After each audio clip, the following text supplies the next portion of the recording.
Hola amigas y amigos del Portal del Villegas, bienvenidos a otro sábado cultural, que espero que los divierta, que los entretenga o que los estimule alguna lectura entretenida.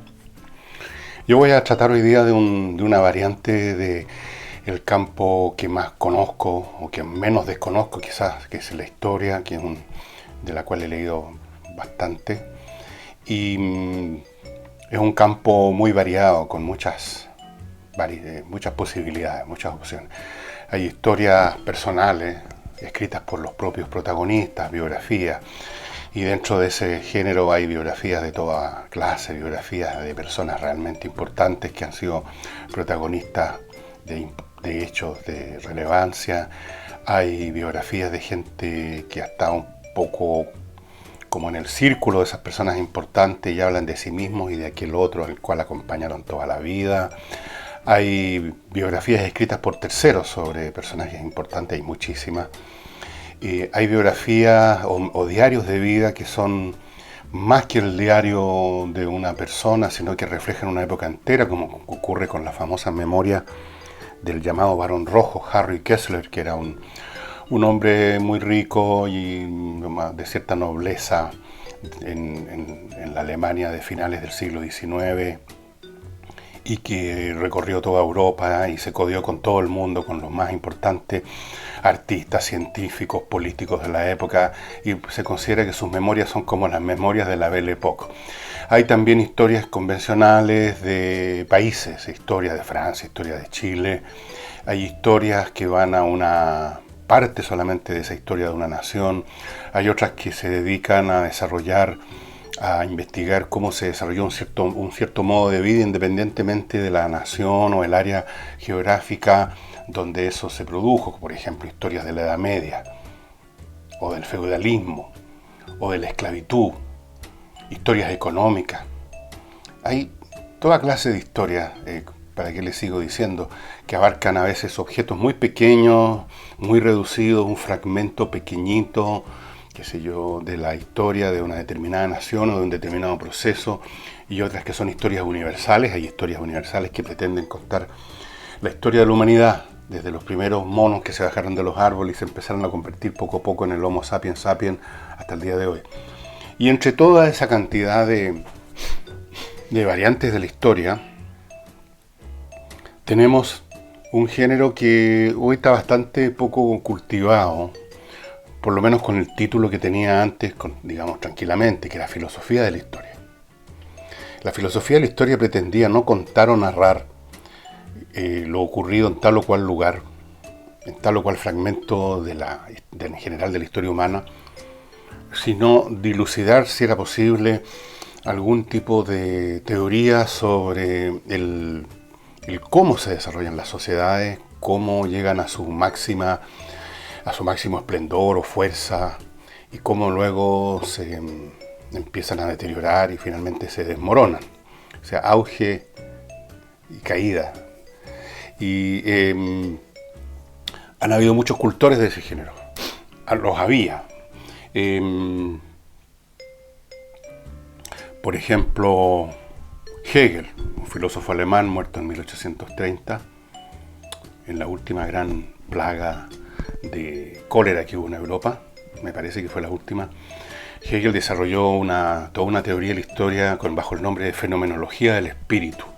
Para él la historia humana era el desarrollo, la manifestación y despliegue del espíritu absoluto. Es un libro muy interesante. Es el tipo de teoría que Marx dijo que iba a dar la vuelta, porque dijo estaba de cabeza, yo la voy a poner de pie. Hay muchísimos autores. Montesquieu escribió un libro que se llama Espíritu de las Leyes, con muchos ejemplos sacados de la historia romana, donde también se vislumbra un esbozo de teoría del nacimiento, auge y caída de las sociedades. Y voy a irles mencionando muchos otros hasta que lleguemos al que quiero dedicarle un poco más de tiempo. Acá, por ejemplo, les quiero mostrar este libro, Las ruinas de Palmira, una edición en español que compré hace 1.000.000 de años más o menos, de un señor con un nombre muy complicado, pero que finalmente se reduce a que era el conde de Polniei. Las ruinas de Palmira. Como otros El nombre de él era Constantino Francisco Chasseboeuf, conde de Berny, que nació en 1737. Aquí están los datos, no los encontré en Wikipedia. Y murió en 1820. Y era un hombre, dice acá, que desde joven se dedicó a los estudios históricos y filosóficos. Y de vuelta de un viaje a Egipto, publicó este libro, Las ruinas de Palmira. Se inspiró, como le ocurriría a Gibbons, más o menos en ese periodo, en ese mismo siglo. Se inspiró en las ruinas de Palmira, que es una ciudad de la antigüedad que está en ruinas, que está en la zona del Oriente Medio, y en esas ruinas se inspiró para escribir una cierta... Ellos no lo hablaban de teoría, una filosofía sobre el desarrollo, auge y caída de las sociedades. Lo mismo le pasó a Gibbons, Edward Gibbons, el más grande historiador británico, famoso, un verdadero monumento al estilo, a la escritura en inglés, al estilo literario, a la elegancia, a la ironía, a la perspicacia. Él es el autor de ese famoso libro Decline and Fall of the Roman Empire, la decadencia y caída del Imperio Romano. Incluso hay una película, ustedes no lo van a creer, se hizo una película con ese título allá por los años 60, un peliculón malísimo, dicho sea de paso, esas superproducciones americanas en las que participaban todos los actores de Hollywood, aunque sea para un cameo de 2 minutos. Si a uno no lo llamaban para ser parte de una superproducción, se sentían humillados. O sea, significa que bueno, no soy nadie que no me llaman. Así que aparecían 40, 50 actores de primera línea, de segunda y tercera línea. Y la película era espantosa, un bodrio como tantas películas que salen de esa fábrica de bodrios que es Hollywood, con todo respeto. Así es que esa decadencia y caída del Imperio Romano de Gibbon se le considera un monumento histórico y literario. Gibbon partió parte de su historia, no con el principio de la historia de la ciudad de Roma, cuando era una ciudad entre muchas, en Italia, en el Latium, en la zona que llamaban Latium, sino que parte con la muerte de Marco Aurelio. ¿Ustedes recuerdan la película, esta película que estaba, película bastante nueva, El Gladiador se llama, ¿no? Que un general que actúa a las órdenes de Marco Aurelio y Marco Aurelio lo asesina a su hijo Cómodo, ¿se acuerdan? Bueno, ahí parte su historia. Él piensa que hasta ahí Roma estaba en el máximo de su esplendor y incluso él dice, Gibbons en el principio de su famoso libro dice, si alguien tuviera que elegir aquella época de la historia humana donde la humanidad vivió en mejores condiciones, etcétera, etcétera, tendría que ser el periodo que va en lo que se llama el periodo de los Antoninos, en la historia del Imperio Romano, que más o menos va de principios, de finales del siglo I después de Cristo, digamos el 97, 98, Nerva, el emperador Nerva, hasta la muerte de Marco Aurelio en el 180. Es casi un siglo. Después viene lo que viene. Pero lo curioso en ese libro de Decadencia y Caída, uno esperaría, hay una teoría en alguna parte, porque es un libro inmenso. Estoy hablando de, por ejemplo, en las ediciones que yo tengo, algunas las tengo en francés, otras en inglés, y en todas las ediciones, en todo caso, estamos hablando de unas 5.000 a 6.000 páginas. Uno diría, bueno, en alguna parte debe haber una teoría del auge y caída, ¿por qué se derrumbó esta cuestión? y casi nada. Es una narrativa brillante, pero más que nada una narrativa. Cuando Gibbon hace alguna observación más general, teórica, digamos, se limita a decir que no hay ningún misterio en que un organismo social tan enorme, tan complejo, se tuviera que derrumbar en algún momento por su propio peso. Y además, como conclusión de su larguísima historia que termina con la caída de Constantinopla en 1453, él dice que la caída del Imperio Romano es el triunfo de la barbarie y de la religión. Gibbons, como muchos hombres de su clase, educados de su época, de esa época que han llamado después la Ilustración los historiadores a propósito, era bastante poco creyente, digamos, por no decir que no era creyente en absoluto. Esas personas de las clases altas británicas o francesas, educados, gente que dominaban 4 o 5 idiomas tranquilamente, cosa que ahora no se ve en las élites, desde luego. Hacían los gestos exteriores de religión por un poco de respeto, por un poco de conveniencia, porque les parecía que la religión era buena para controlar las masas. Pero ellos eran escépticos, no creían en ninguna cosa. Y Gibbon a lo largo de todo el libro es bastante sarcástico, irónico, pero muy elegante con respecto a los valores del cristianismo. Hay un famoso capítulo, el capítulo 15, de esta decadencia que hay en el Imperio Romano, que en las primeras ediciones fue expurgado de la obra porque produjo un escándalo entre los círculos religiosos. Es una de las...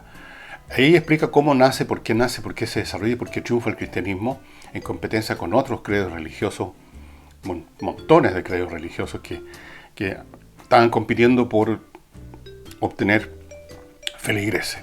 ¿Por qué ganó el cristianismo? Ahí lo explica en el capítulo 15. Está lleno de un humor muy fino, de repente con un gesto así como incluso solemne.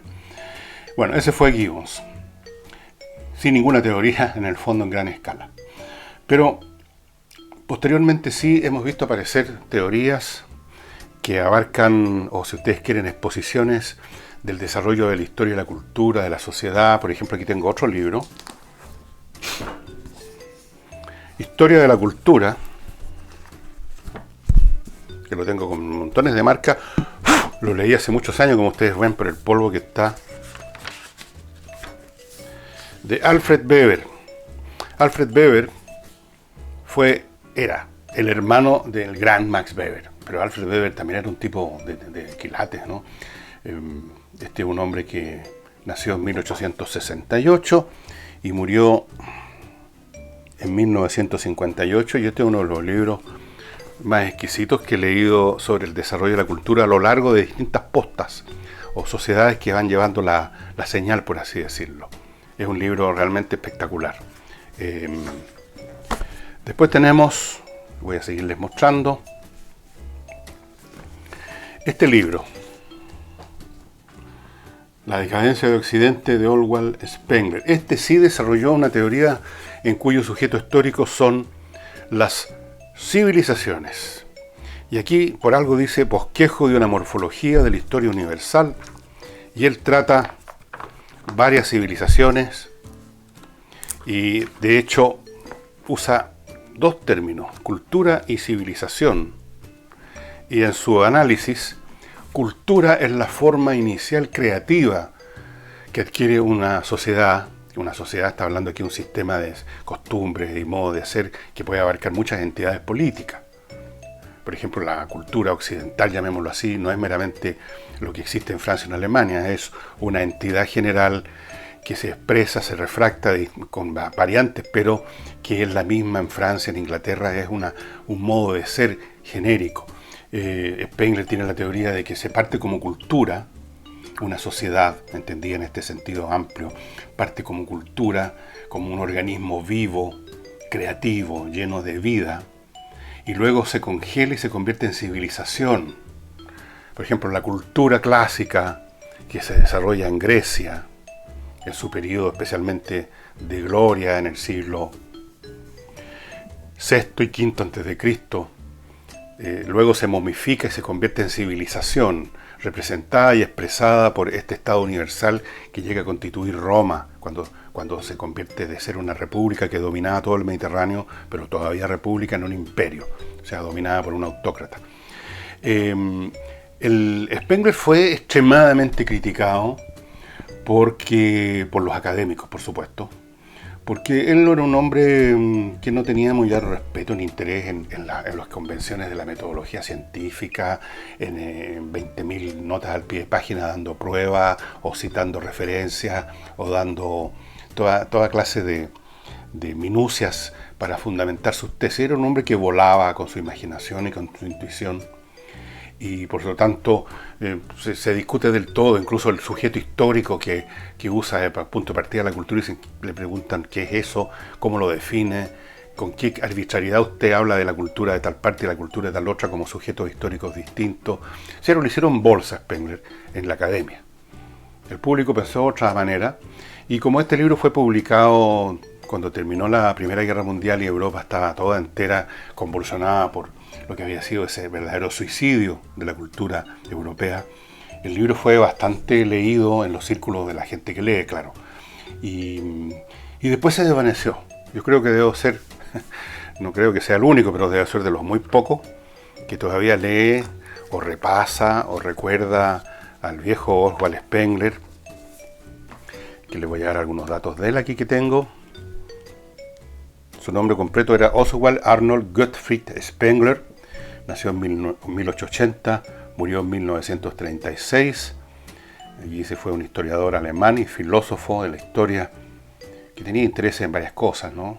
Como muchas personas que les gusta la historia, matemáticas, ciencia, etc. Y fue publicada efectivamente en 1918 y 1922. Y el modelo, dice, de la historia de Spengler postula que toda cultura es un superorganismo con un limitado y predecible intervalo de vida. Y predijo que para el año 2000 la civilización occidental entraría en el periodo previo a la muerte, de agonía, que iba a necesitar, como ocurre al final de las civilizaciones, según otros también filósofos de la historia, un César, o sea, el periodo del Estado universal. No está tan equivocado.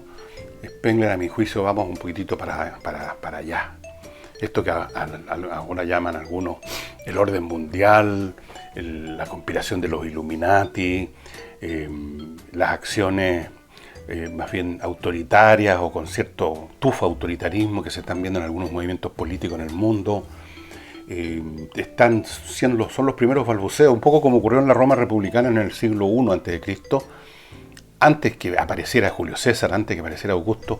Hubo un Sila, hubo un Mario, hubo, por así decirlo, ensayos generales de lo que iba a ser después del imperio.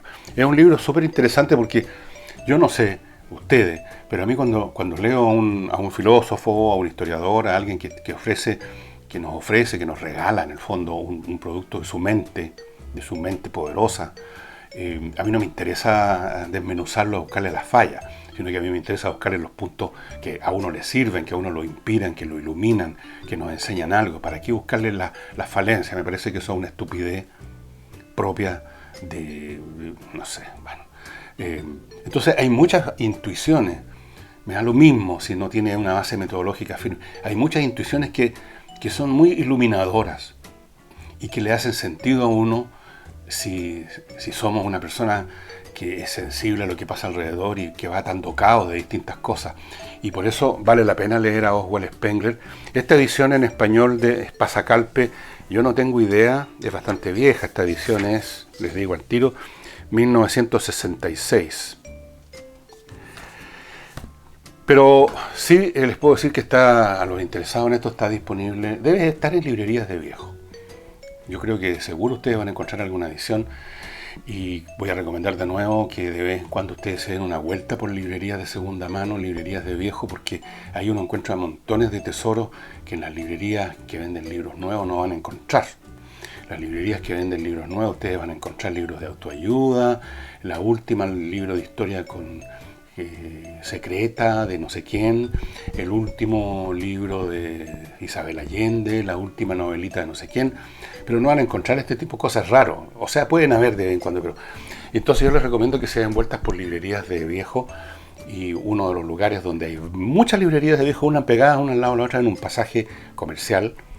Esto es para los santiaguinos, no sé, en Valparaíso deben haber también, en Concepción, pero acá en Santiago me consta, he estado ahí, en un pasaje comercial, una galería que está en Providencia, un poquito más hacia el este que las Torres Tajamar. O sea, si ustedes llegan a las Torres Tajamar y empiezan a subir por Providencia, por la acera norte, se van a encontrar con esta galería, que no me acuerdo cómo se llama, donde hay un montón de librerías de viejo. Cada local es una librería, que habrán unas 20 o 30. Y entonces capaz que encuentren ahí esto, y desde luego lo van a encontrar en Amazon en inglés. Y creo que está hasta gratis. Me parece que bajé una versión a Kindle o por $1, cosas que no es plata. Entonces yo les recomiendo eso. Y luego vamos llegando a otro personaje que yo creo que he mencionado aquí mismo o en algún otro lado, y que es don Arnold Toynbee, nacido en 1889 y fallecido en 1975, que quizás ustedes se acuerden, los más viejos. Estuvo en Chile. Toynbee estuvo en Chile y lo recibió en su casa y tuvieron un almuerzo bastante regado, porque Toynbee no le hacía asco al frasco. Estuvo en un almuerzo con Neruda en Isla Negra, y Neruda tampoco le hacía asco al trago, era un whiskero pero profesional, por lo que me ha contado Jorge Edward. No le conocía ese agradable aspecto a Neruda. Así que se penquearon con Aaron Toynbee en una comilona. Toynbee era un historiador que escribió, originalmente se los voy a mostrar porque tengo uno de los libros originales, publicado en 1930 y tanto, un llamado estudio, miren qué viejo es este libro. Este es el propietario original, no sé quién sería este señor, pero yo lo compré de segunda mano, y esta es una edición, el papel está que se desintegra, les digo al tiro. Esta edición que tengo en mis manos es una reimpresión de septiembre de 1939, o sea, el mes en que empieza la Segunda Guerra Mundial. Y son 6 volúmenes como este, que es estudio de la historia, que hay un texto en griego. Él, un hombre como buen académico británico, controlaba el griego y el latín sin ningún problema. No les voy a traducir porque griego no sé. Entonces, este es una historia o un estudio de cómo emergen, se desarrollan y caen las civilizaciones. Desarrolla un largo, casi gran parte de este primer tomo 1, se dedica a definir lo mejor posible su objeto de estudio, que es la civilización, y hace un esfuerzo metodológico y analítico bien grande, y luego de tener una definición de civilización, busca objetos empíricos que representen civilización, o sea, busca civilizaciones que hayan existido, que hayan muerto o que estén vivas. Y una vez hecho eso, y explicado cómo algunas civilizaciones se enlazan, son como hijas de la anterior, tienen una filiación, se pone a estudiar, por qué crece, emerge una civilización, cómo sigue avanzando, en qué momento empieza ya a dejar de avanzar y se muere internamente, llega a una crisis, llega a una desintegración, que no equivale a que se acaba, sino que llega al fin de su capacidad creativa, y finalmente, luego de un intervalo de tiempo que puede ser muy corto, muy largo, se desploma. Y todas las etapas de esto las estudia Toynbee en estos 6 tomos, pero para los interesados les digo que hay un resumen. Hay uno en castellano, pero yo lo regalé hace tiempo y no sé si estará disponible, pero hay una versión, en 2 tomos, este es uno de ellos, que como ustedes ven lo estoy releyendo, que está marcadito. Esta es una versión, un resumen que hizo un señor Somerwell. Somerwell era un caballeros como los que ya no existen, que leyó el estudio de la historia de Toynbee, le gustó mucho, y por su cuenta empezó a hacer una versión reducida. Cuando la terminó, se la mostró a Toynbee y le dijo qué le parecía. A Toynbee le pareció salvaje la idea, le pareció muy buena el resumen, y se publicó. Porque la cosa original, que vale la pena leerla por eso, es enormemente detallada en ejemplo, en historia. Uno realmente no puede creer la erudición de Toynbee. Y estamos hablando además de una época en que no habían estas cosas, donde uno, si se le olvida algo, así rápidamente va a Wikipedia o a la Enciclopedia Británica, en el caso mío, y se acabó el problema. El hombre o lo tenía en mente o tenía que ir a las bibliotecas, releer, a reestudiar el asunto. Un trabajo impresionantemente largo, impresionantemente sabroso para los que les gusta la historia. El único problema con Toynbee, pero eso es muy subjetivo, por supuesto, para otros no será ningún problema, es que de vez en cuando muestra los J, en el sentido que Toynbee era medio beato. Era uno de esos católicos, digamos, un poquito pasados para la punta, probablemente de misa todos los días o casi. Entonces el tema religioso suele aparecer a veces con un poquito de exceso, y eso es una cosa que resulta... Pero para él es muy importante el tema de las iglesias universales, eso ya voy a explicarlo. O sea, tiene que ver con su teoría, además, no es meramente un capricho subjetivo de por qué él se golpea el pecho, entonces, no. Hay una visión de que incluso la historia entera se puede ver a las civilizaciones como meros vehículos, como meras crisálidas, para que nazcan y se desarrollen en religiones cada vez más superiores. Es una manera de verlo absolutamente legítima.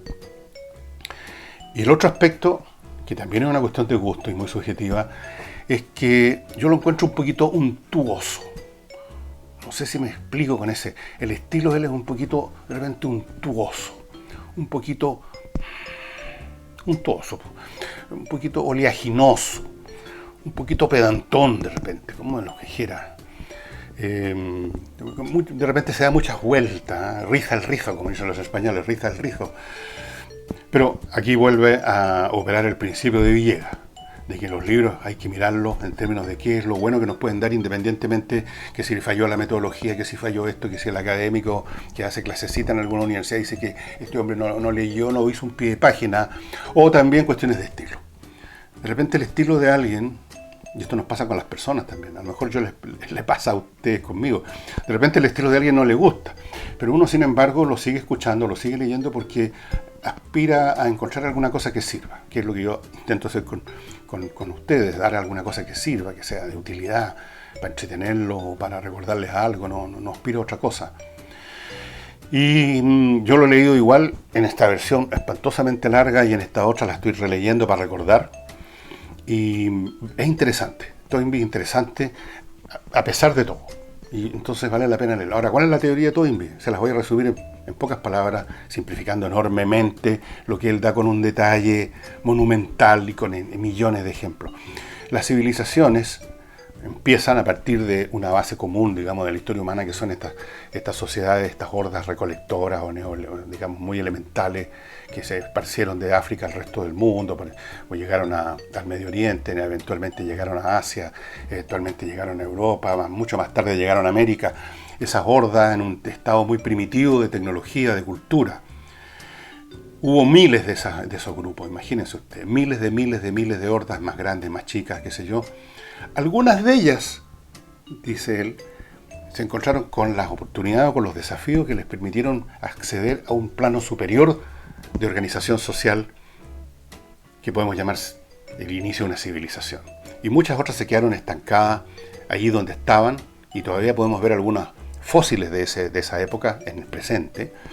Y se quedaron estancados, por ejemplo, como pone el ejemplo de los esquimales. Cuando el medio ambiente es tan brutal que toda la energía de un grupo humano, toda, se tiene que gastar en la pura supervivencia, como ocurre en los que viven en Alaska, no hay un excedente de energía, de recursos materiales para desarrollar alguna otra cosa. Toda la energía del grupo es para vivir. Y ahí quedan, para siempre. Los esquimales, si es que todavía, digamos, existen como tales, yo creo que ya están integrados simplemente en la sociedad norteamericana, pero digamos hasta el siglo XIX, ya por poner una fecha cualquiera, probablemente su modo de vida era exactamente igual o con muy pocas variantes al que había sido 5.000 años antes. Esa es una razón. Después están los grupos que podríamos llamar los lotófagos, los que quedan dormidos, porque están en un medio ambiente tan rico en recursos, tan hospitalario, que no hay ningún desafío que los empuje a saltar a una etapa superior de organización social.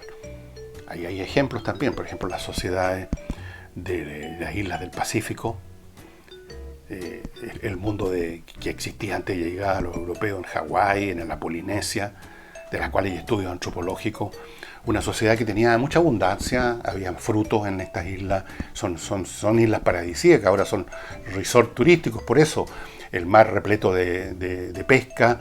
Entonces era como el paraíso. Y cuando uno está en el paraíso no hace ningún esfuerzo, digamos, para cambiar de domicilio, por así decirlo. Entonces, ahí está la teoría del Challenge and Response, desafío y respuesta.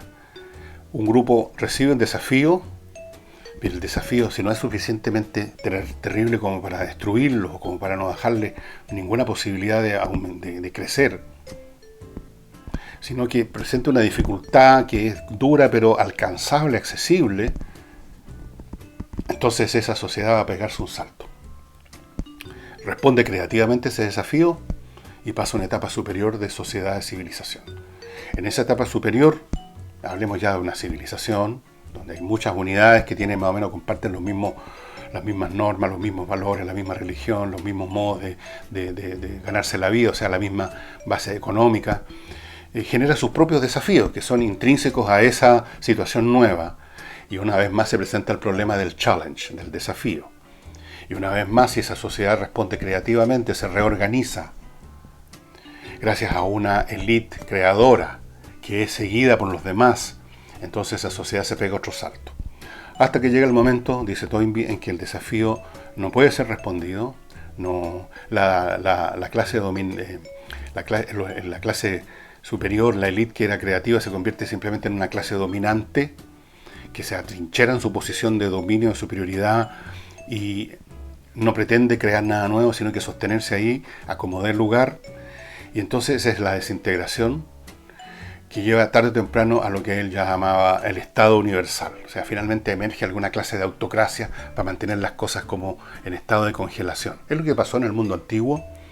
Hubo varios desafíos que fueron respondidos creativamente por esta miríada, esta constelación de ciudades que estaban en el Mediterráneo, especialmente en Grecia, pero también en Italia, hasta que llega el momento en que no hay una nueva reorganización social que logre responder el desafío que generaban la proletarización de grandes masas de la población y otros problemas que no voy a detallar ahora, pero que ustedes los pueden leer en cualquier libro. Y entonces se crean las condiciones para la aparición del imperio romano. El Estado universal que impone un orden sobre todos, que elimina los conflictos, que instaura un 2-3 momia, que puede durar mucho tiempo o poco. El Imperio Romano duró mucho tiempo. El primer emperador propiamente tal es Augusto, que digamos parte de su carrera, digamos el 30 y tanto antes de Cristo, en la época por ahí, cuando ¿se acuerdan?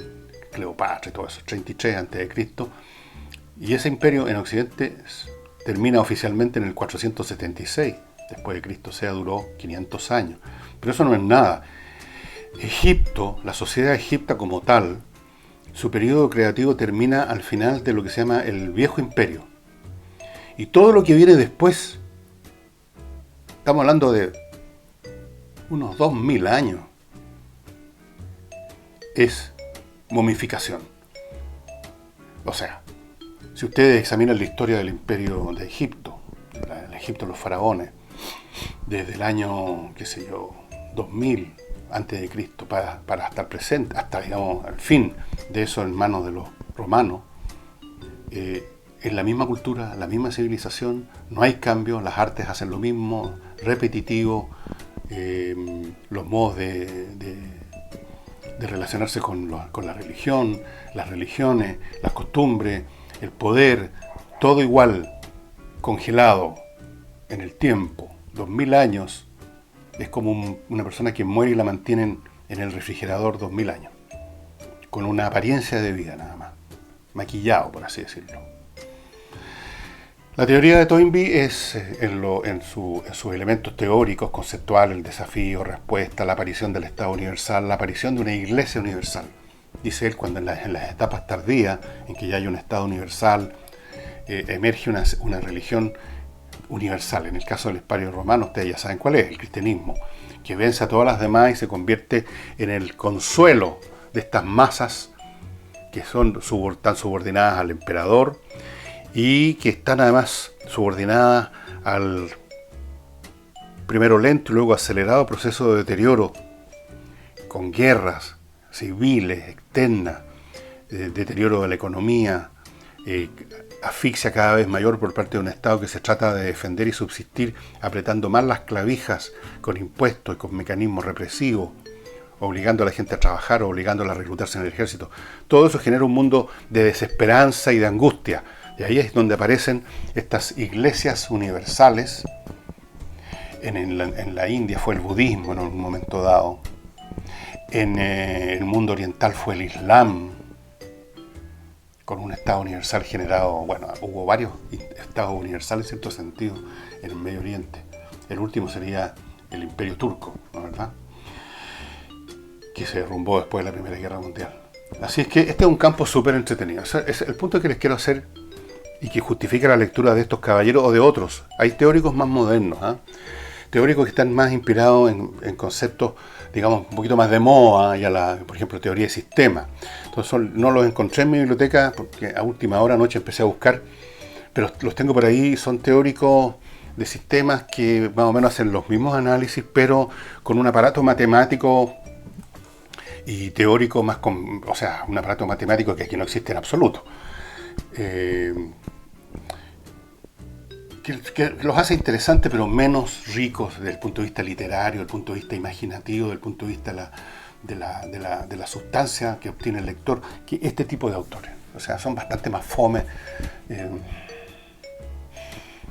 Y el aparato matemático muchas veces hay que tener ojo con eso. Hay gente que ve unas ecuaciones o ve unos números y creen que ahí se llegó al colmo de la verdad y de la ciencia.